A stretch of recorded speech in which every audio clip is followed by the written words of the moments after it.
Selamat pagi anak-anak. Apa kabar hari ini?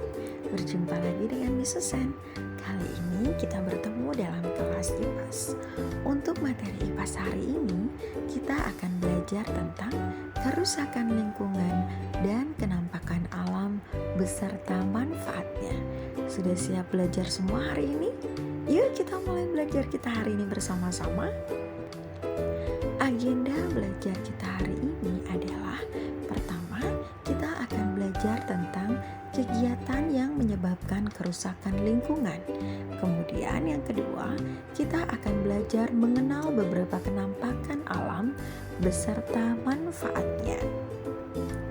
Manusia berinteraksi dengan sesamanya dan lingkungan. Interaksi antara manusia dan lingkungan yang tidak seimbang akan menimbulkan berbagai masalah.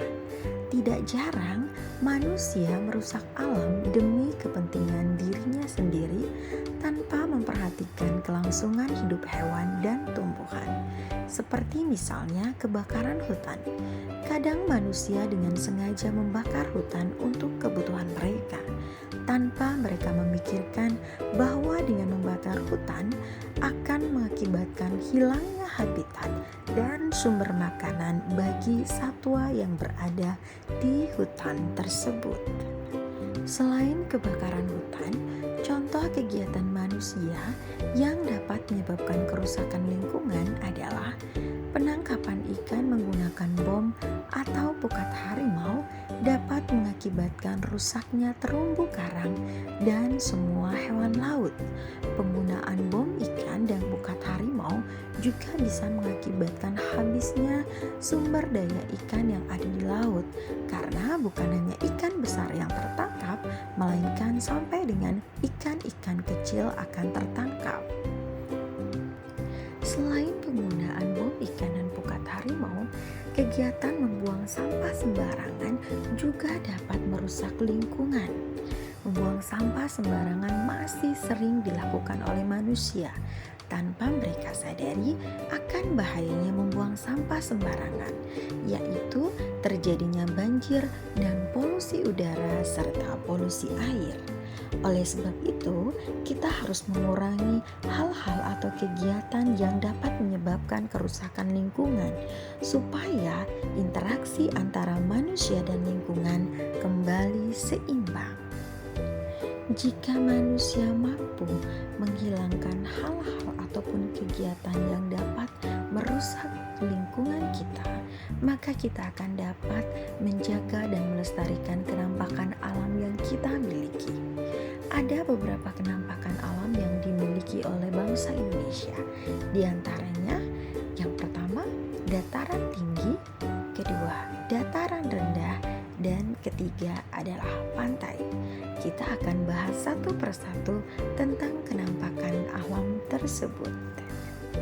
Kenampakan alam yang pertama adalah dataran rendah. Dataran rendah merupakan bumi yang berupa daratan yang luas dan berada pada ketinggian 0 sampai dengan 200 meter di atas permukaan air laut.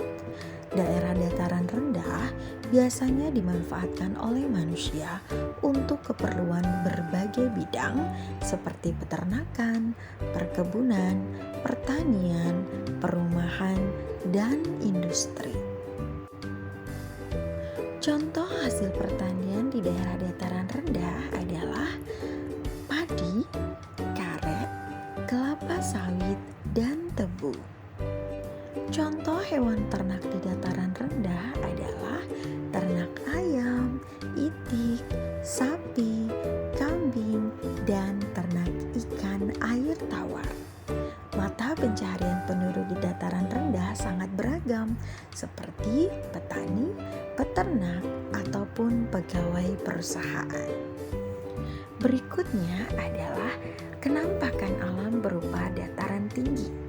Dataran tinggi adalah bagian permukaan bumi yang berupa daratan yang luas dan berada pada ketinggian 200 sampai dengan 600 meter di atas permukaan laut. Daerah dataran tinggi biasanya dimanfaatkan untuk perkebunan dan peternakan.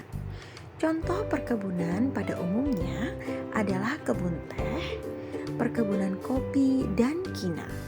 Sedangkan untuk peternakan di daerah dataran tinggi adalah peternakan sapi perah. Udara di sekitar dataran tinggi yang terasa sejuk dan dingin dimanfaatkan sebagai tempat wisata. Mata pencaharian penduduk di dataran tinggi umumnya sebagai petani ataupun peternak. Petani yang membedakan di dataran tinggi dan dataran rendah adalah jenis tanaman yang ditanamnya. Kenampakan alam yang ketiga adalah pantai.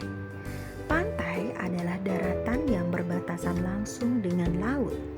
Daerah pantai umumnya landai dan berpasir. Akan tetapi, ada pula daerah pantai yang curam. Indonesia merupakan negara kepulauan, sehingga Indonesia memiliki banyak sekali pantai. Pemanfaatan pantai antara lain sebagai budidaya ikan laut, udang, cumi-cumi, rumput laut, perkebunan kelapa, dan petani garam. Pantai juga dimanfaatkan sebagai pelabuhan, sebagai pasar ikan atau tempat wisata. Mata pencaharian penduduk yang tinggal di daerah pantai adalah nelayan, petani garam, peternak ikan laut, petani kelapa, dan penjaga pantai. Setiap pemanfaatan pantai selalu berguna untuk kesejahteraan masyarakat yang berada di sekitarnya. Untuk soal evaluasi kali ini, silakan anak-anak kerjakan soal latihan dari buku Pupena halaman 149. Kerjakan di buku exercise anak-anak masing-masing dan jangan lupa submit tugas anak-anak di Google Classroom. Untuk pertemuan kita kali ini, Susan cukupkan sampai di sini. Sampai jumpa di pertemuan selanjutnya. Tetap semangat, selalu jaga kesehatan, dan semangat belajar. Bye-bye.